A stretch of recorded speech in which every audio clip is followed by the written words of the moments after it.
Cerita ini bukan aku yang mengalami langsung. Tapi entah kenapa, setiap kali ayahku menceritakannya, bulu kuduku selalu berdiri. Kejadian ini terjadi jauh sebelum aku lahir, saat ayahku masih duduk di bangku kelas 4 sekolah dasar. Waktu itu, ia hanya anak kecil yang belum benar-benar paham kenapa orang-orang dewasa di kampung sering berbisik dengan wajah tegang setiap malam. Kisah ini ayah dapat dari nenekku, ibunya sendiri, yang kini sudah lama meninggal dunia. Nenek selalu bilang, apa yang terjadi saat itu bukan sekadar cerita seram untuk menakut-nakuti anak kecil, tapi sebuah peristiwa nyata yang pernah menggemparkan kampung tempat kami dibesarkan. Walaupun puncak kisah seram ini nenek saya juga tidak mengalami sendiri, melainkan berdasarkan cerita dari saudara tokoh utama kisah ini. Sebuah kejadian yang sampai sekarang masih enggan dibicarakan secara terang-terangan oleh warga setempat. Semuanya bermula dari hal-hal yang kelihatannya sepele. Hewan ternak warga mulai menghilang satu persatu. Ayam lenyap dari kandang tanpa suara. Kambing yang dipelihara bertahun-tahun juga hilang. Belum lagi kerbau. Ada 10 ekor yang hilang secara misterius. Mereka yakin pasti ada maling di kampung mereka. Warga kampung itu sepakat untuk memperbanyak pos ronda. Setiap malam, para pemuda dan bapak-bapak bergantian menjaga kampung. Mereka sangat hati-hati jika ada orang asing yang masuk ke kampung mereka. Anehnya, tidak ada tanda-tanda maling di kampung itu. Selama 1 minggu berjaga, tak satupun orang asing yang masuk ke kampung. Kasus hilangnya hewan ternak belum terpecahkan, tapi sudah muncul kasus baru. Banyak warga yang melapor ke ketua RT kalau warung mereka kemalingan. Barang dagangan mereka hilang, tapi si maling hanya mencuri barang yang bisa dimakan saja, seperti kue, biskuit, kopi, dan makanan lainnya. Kejadian ini benar-benar menggemparkan seluruh warga kampung. Mereka bahkan menambahkan gembok pada pintu rumah mereka, agar maling tidak bisa masuk. Bukan pintu saja, tapi jendela juga ikut digembok. Pak Masyhuri sebagai ketua RT mulai kebingungan. Dia heran, siapa yang sudah melakukan ini semua? Minggu berikutnya yang hilang adalah rokok. Banyak pemilik warung yang mengadu pada Pak Masyhuri kalau rokok warung mereka ludes digondol maling. Tapi tunggu dulu, Pak Masyhuri enggan buru-buru memutuskan kalau hilangnya rokok warga itu digondol maling. Soalnya rokok Pak Masyhuri juga sering hilang. Padahal jelas-jelas ia meletakkan rokok itu di kamarnya. Hal itu juga dialami bapak-bapak dan para pemuda kampung. Mereka sering kehilangan rokoknya. Lengah sedikit, rokok itu lenyap begitu saja. Sementara itu di lain tempat, jauh dari kaki Gunung Karang, ada grup jaipong yang reputasinya tak terkalahkan. Namanya grup Goyang Geboy. Mereka sangat tersohor seantero Banten. Setiap mereka manggung yang nonton pasti ratusan orang, sudah macam nonton konser artis ibu kota. Tapi itu dulu, sekarang grup Goyang Geboy sudah tidak ada dan tinggal cerita. Dulhanan pendiri grup jaipong Goyang Geboy sekarang sudah beralih profesi menjadi kuli panjat pohon melinjo. Sedangkan Dian Rara, si primadona yang selalu dinanti-nanti goyangannya, sekarang sibuk jualan sawo di pinggir jalan. Dia sudah punya 2 kuku yang nakalnya minta ampun. Lain halnya dengan nasib para penabuh gamelan mereka. Semuanya jadi tukang ojek yang setiap hari hanya termangu di pertigaan jalan, menunggu penumpang yang tak pasti. Sekalinya ada, para penumpang itu dijemput oleh keluarganya. Sekarang hidup mereka serba sulit, tidak seperti dulu saat grup Goyang Geboy berjaya. Uang yang mereka dapatkan dari hasil manggung melimpah ruah. Sekarang aku akan memulai ceritanya. Kita kembali ke masa lampau. Tengah malam sekitar jam 12, Dulhanan tidak bisa tidur. Ia lalu masuk ke kamar tempat disimpannya gamelan. Sudah lama sekali gamelan itu tidak digunakan. Alat itu berdebu dan penuh dengan sarang laba-laba. Dulhanan menyalakan lampu kamar. Ia lalu mengambil kain basah dan membersihkan gamelannya dengan kain itu. Sambil menyanyikan lagu jaipong, ia perlahan mengelap gamelannya. Tak lama kemudian ada yang mengetuk pintu rumahnya. Dulhanan heran, tak biasanya ada orang yang bertamu tengah malam seperti ini. Segera dia buka pintu itu. Di hadapannya berdiri seorang lelaki berpakaian serba hitam dan mengenakan belangkon batik. Perawakan lelaki itu kurus, kumisnya tebal sekali, alisnya menjuntai sampai ke ceruk mata. Lelaki itu benar-benar asing bagi Dulhanan.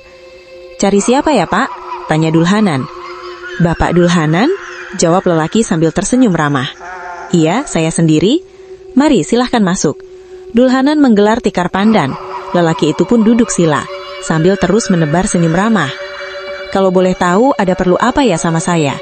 Dulhanan penasaran, jarang-jarang dia kedatangan tamu. Saya diutus untuk menyampaikan pesan ke Bapak. Pesan apa dan dari siapa? Dulhanan semakin penasaran. Ini pesan dari Abah Kamdari. Beliau mau mengadakan hajat besar, menikahkan anaknya. Nah, beliau mau panggil grup Jaipong Goyang Geboy buat meramaikan acara pernikahan. Jelas lelaki itu. Dulhanan terkejut mendengar penjelasan lelaki itu. Ia tak menyangka, ternyata masih ada orang yang mau memakai jasanya. Tanpa pikir panjang lagi, Dulhanan langsung mengiyakan tawaran itu. Kapan ya hajatnya? Malam Minggu, Pak. Soal bayaran Pak Dulhanan tidak akan kecewa. Abah Kamdari mau bayar 50 juta. Wah, mantap itu, Pak. Dulhanan bahagia sekali mendengar bayarannya sangat tinggi. 50 juta saat itu mungkin setara ratusan juta saat sekarang. Ya sudah, nanti hari Sabtu setelah maghrib saya kesini lagi ya. Nanti saya bawa teman-teman yang lain buat nendangu bawa alat-alat Bapak. Kita jalan kaki saja. Tak berlama-lama lelaki itu pun pamit dari rumah Dulhanan. Saking senangnya Dulhanan sampai lupa menanyakan siapa nama lelaki tadi. Ah, itu tak penting. Bagi Dulhanan yang paling penting sekarang adalah uang. Ia yakin para personil grup Goyang Geboy pasti mau diajak manggung lagi. Besoknya Dulhanan berhasil mengumpulkan personilnya. Dian Rara, Bedu, Jaro, dan Sardi. Mereka senang sekali mendengar kabar dari Dulhanan, apalagi saat diberitahu kalau bayarannya 50 juta. Pastilah yang hajat ini orang kaya raya. Sebelum maghrib, mereka semua berkumpul di rumah Dulhanan. Tak perlu menunggu lama, lelaki yang tempo hari mendatangi Dulhanan pun muncul. Dari kejauhan dia tampak senyum ramah. Dia juga membawa 5 orang lainnya untuk menggontong alat musik jaipong. Selepas maghrib, rombongan Dulhanan pun berangkat. Kata lelaki misterius itu, Abah Kamdari tinggal di kampung Ciberang. Dulhanan sebetulnya merasakan keanehan, karena selama hidup ia belum pernah dengar nama kampung itu. Ia pun manut saja, yang penting dapat uang. Setelah berjalan cukup lama, mereka pun tiba di sebuah kampung. Namanya Kampung Kaduengang. Anehnya, orang-orang kampung yang saat itu sedang ronda, tiba-tiba lari berhamburan ketika melihat rombongan Dulhanan. Dulhanan tentu merasa heran dengan tingkah mereka. Tapi di kemudian hari diketahui, jika orang-orang kampung itu lari ketakutan, karena mereka melihat pemandangan yang sangat di luar nalar. Seperti cerita saya di depan, penggontong alat musik jaipongan itu adalah 5 orang yang datang bersama lelaki misterius yang mengundang rombongan Dulhanan. Warga kampung yang sedang meronda lari tunggang langgang, karena menurut mereka alat jaipongan itu tampak melayang sendiri, tanpa ada yang menggontongnya, bergerak mengikuti di belakang rombongan Dulhanan. Kenapa mereka lari semua ketika melihat kita? Tanya Dian Rara saat itu. Entahlah, mungkin mereka kira kita itu setan, kata Dulhanan sambil tertawa. Rombongan itu akhirnya tiba di kampung Ciberang. Suasana di sana ramai sekali. Panggung besar sudah disiapkan untuk pentas jaipong.